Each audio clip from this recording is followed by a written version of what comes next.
Ladies and gentlemen, children of the interwebs, Sebastian Envy, strong style nerd, strong style cinephile. Swamp Thing episode 3. Let's geek about that for a few minutes so I can get to episode 4 and geek about that.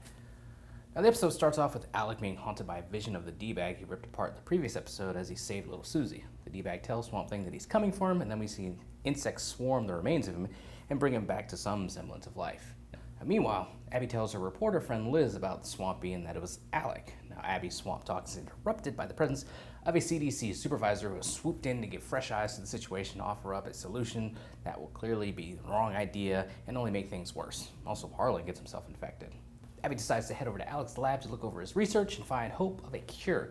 As she's at the lab, the D-bag guy attacks. She manages to elude certain death until Swamp Thing arrives and commands the insects to leave the D-bag guy alone.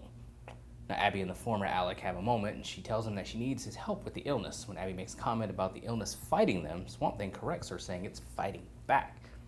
Armed with a new idea, Abby heads back to the hospital and gives Harlan a different treatment, which manages to bring him out of the coma and offers some good news for the other patients. Now, later, Abby heads to a bar to decompress and dances with Matt, who we learned has a thing for her despite his mother's objections. Speaking of his mother, the sheriff, she and Avery have had a thing over the years when Avery and Maria have had marital issues. We learn this when the sheriff goes to question Avery about Alec. Now, Avery feigns ignorance, saying Alec was just someone he barely knew. What we do know is Avery is broke as can be. He's using a local savings and loan company employee to move money around for him. And when Liz pushes the guy for info, he tries to push Avery, saying that he's out of the game. Avery tries to get more money out of Maria, but his estranged wife has been seeing visions of her dead daughter, who tells her Avery has been unfaithful. Maria tells him he can't have any more of her family's money, setting Avery off to go and bludgeon the savings and loan guy. And he gets an ominous look at Liz, who comes knocking on the door after he killed the guy. A couple other quick things happen. We find out that while Jason Woodger was a callous douchebag with other people and with his research, he's very emotional and caring about his wife, who has early onset Alzheimer's, vowing to find a cure for her. Also, Madame Xanadu visits the Blue Devil, reading his tarot cards for him. She tells him that his fate has changed, which makes him wonder if it's due to Abby's presence. That was all in episode 3. Episode 3. I know 4 is out right now. Gotta go watch it. This was another good episode. I like the action from Swamp Thing and the mystery, further developments on just what this accelerant that Woodger has been putting into the swamp has been doing to the swamp, and I guess it's fighting back, it's attacking the people, but also kind of started to attack Swamp Thing, or a creature from the swamp. So it's kind of interesting to see the relationship as Alec, as Swamp Thing, learns more about his powers and his capabilities, what he can do, his connection to the swamp, how he can use it to his advantage.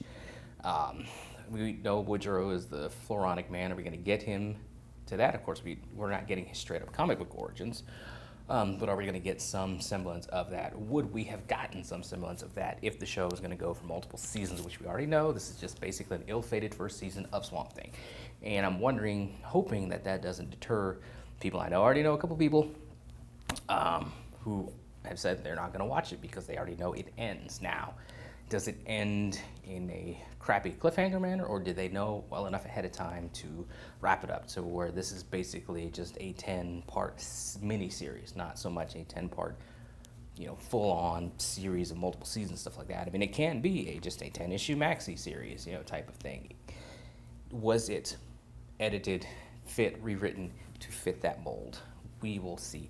And if that's the case, I definitely hope people that reconsider not checking it out because they know it's already going to end.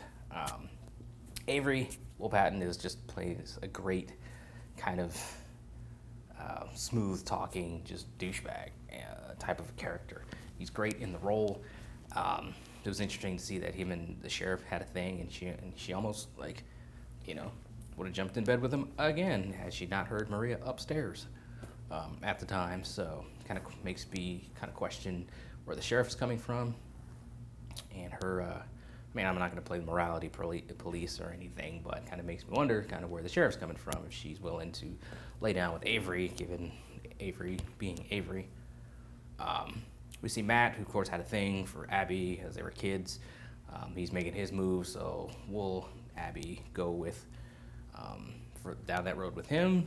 Again, we got episode 4 dropped today, so we have 6 more episodes to kind of see how things will play out. So it remains to be seen. It's a really good, just different series from just the look and just the color and just the vibe of the show. It's a really good kind of horror thrillerish themed show that if you're not watching, you should check it out. I understand it's going to end. We're not going to get multiple seasons. We're not going to get the Justice League Dark thing that they were kind of thinking when they were thinking about the series. I was reading that was like a possible thing where they'd establish those other characters and bring them all together. You know, Constantine, Zatanna, Deadman, bring them all together as Justice League Dark. That would have been cool. I guess we're not going to get that now, and I don't know if we'll ever get a true straight answer because the folks in North Carolina are claiming that the production people with Warner DC knew how much money they were going to get for the series, that there wasn't this, millions of dollars difference with what the grant that the state could give versus the budget. They swore up and down they knew what they were getting into when they made the budget for the series and started moving stuff in, started shooting it.